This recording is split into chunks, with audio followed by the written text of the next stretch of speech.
Bonjour et bienvenue à vous. Comment appliquer des styles à une donnée vectorielle?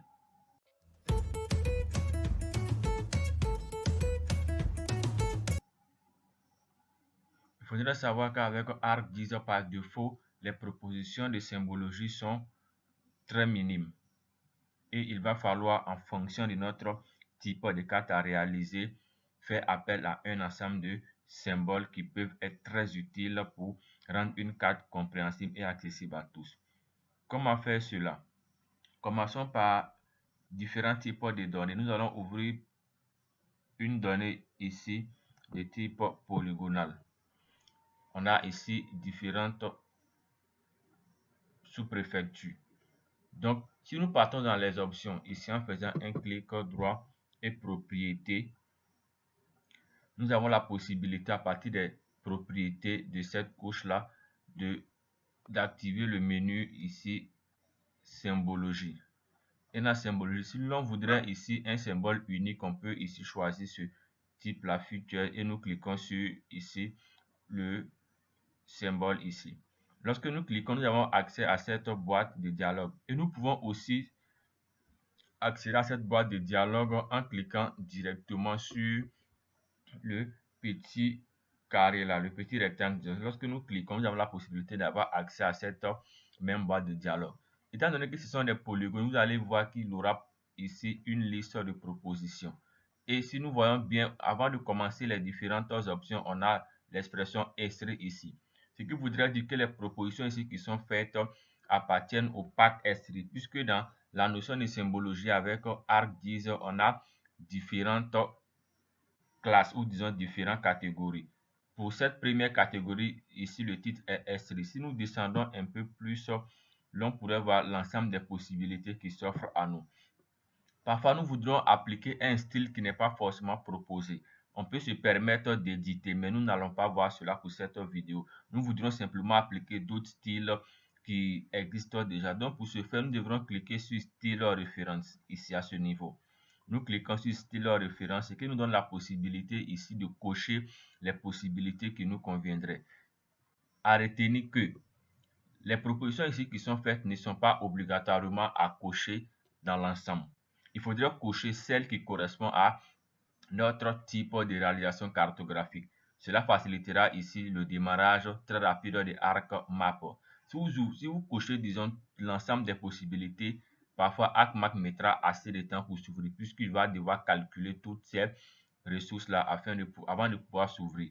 Ici, on voit au niveau de S3 que cela est coché. C'est pour cela que dans la liste, on a simplement que S3. Si nous prenons le cas présent de géologie, pour celui qui est un géologue, on va cocher géologie ici 24K, ensuite foresterie, donc foresterie disons.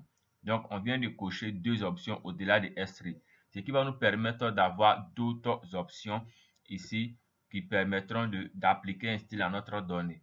On a plusieurs options comme météorological et autres. Selon le domaine dans lequel vous êtes, vous cocherez l'option qui correspond.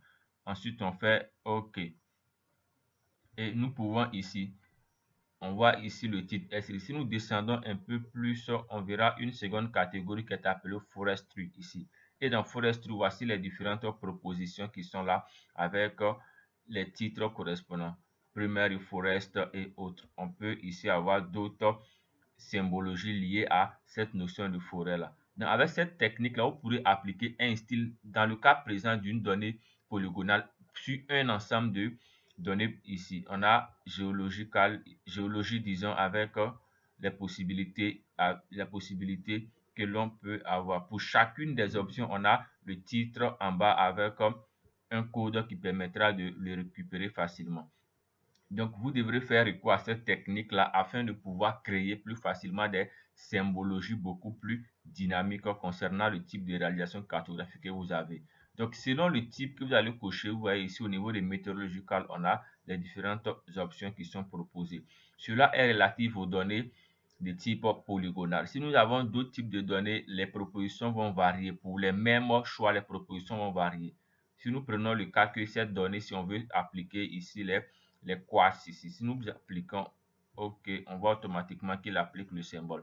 Cela est pour les données de type polygonale. Essayons la même manipulation avec les données de type linéaire. Je vais verrouiller, disons, rendre invisible cette donnée, puis je vais appeler une couche vectorielle de type linéaire.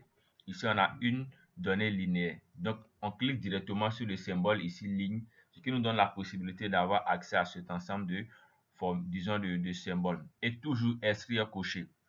Voilà. On voudrait avoir d'autres types de symbologie. Donc, nous cliquons sur style référence ici, ce qui nous donne la possibilité de cocher l'ensemble des options. On peut cocher par exemple 3D Trees. Ça, c'est bon. 3D Trees, c'est beaucoup plus pour les représentations en 3D d'arbres et autres. Voilà, parce qu'on a pour les bâtiments et d'autres entités. On peut cocher 3D Structure. Oui, on a aussi d'autres options. Donc, cela dépendra, disons, du type de carte à réaliser. Vous cocherez simplement l'option, disons, qui répondrait à votre exigence. Je vais ici cocher Transportation. Je peux cocher aussi quel élément. OK, nous sommes bons. On va simplement faire OK. Ensuite, on peut vérifier au-delà de S-RI qui est toujours le premier de la liste. On peut descendre un peu plus et on voit ici au niveau de S. Après S-RI, Forestry qui avait été coché pour la première manipulation. Forestry présente ces symboles de type linéaire qui sont là. Donc, pour chacun des symboles, le nom est approprié. On pourrait se baser sur les noms pour faire une recherche. Et voici les options linéaires de type Forestry qui sont là. Et pour la catégorie géologie, on a aussi les types linéaires qui correspondent à cela. Voici ici les possibilités qui sont là. Les deux autres options que nous avions cochées, on peut les retrouver un peu plus bas à ce niveau-là. Bon, météorological avait été coché auparavant. On peut aller un peu plus bas et on a transportation. Donc, on a les différentes catégories de routes A00, A01, A02, ainsi de suite. Donc, selon l'importance de la route, le symbole sera approprié en fonction de la couleur, de l'épaisseur et même d'autres entités. Donc, voici pour les cas des données linéaires. On peut appliquer le style de données linéaires que l'on aimerait en fonction du type de l'information, car une ligne pourrait représenter un chemin de fer, une ligne pourrait représenter une ligne de tension et autres. Donc, selon le type d'information, vous appliquez le style correspondant. Appliquons la dernière manipulation. N'hésitez pas à vous abonner, à liker le contenu puisque nous partageons régulièrement du contenu vous aidant à être autonome et indépendant. Nous allons ici pour cette dernière manipulation appeler des données ponctuelles. Et ces données ponctuelles-là sont là. On va simplement cliquer sur le symbole point, ce qui nous donne la possibilité ici, avec 3D Future qui avait été coché antérieurement, d'avoir des modèles 3D ici qui sont là. Donc, selon l'information à cartographier, vous choisissez simplement le type ici qui correspond à votre donnée. Vous voyez qu'on a une liste pléthorique de possibilités. Contrairement à la première option, vous allez avoir seulement que S-RI. Donc, si vous voulez ici réaliser des cartographies beaucoup plus dynamiques avec un ensemble de possibilités accrues, vous avez la possibilité avec ces différentes options. Le fait est qu'on est en couleur noire, donc quand j'applique le format 3D, on ne verra pas. Donc, on a plusieurs options là. Même pour la question des couleurs, on peut aussi paramétrer cela. Je mets en rouge et on vérifie. Si j'essaie d'agrandir un peu, on va agrandir un peu plus au niveau de la taille. Je vais mettre ici 25 ans. Je fais OK et on peut bien voir le symbole qu'il nous propose. Directement, on a ce symbole-ci qui nous montre cette réalité-là. Donc, selon l'information à cartographier, vous ferez le choix ici dans Style References, vous ferez le choix de la catégorie que vous voulez. Nous ne parlerons pas des autres options qui permettent de créer des styles et autres. Voici ici très simplement la possibilité d'avoir des styles beaucoup plus dynamiques avec des options beaucoup plus avancées. Par défaut, vous allez avoir simplement que la liste S avec ces symboles basiques là.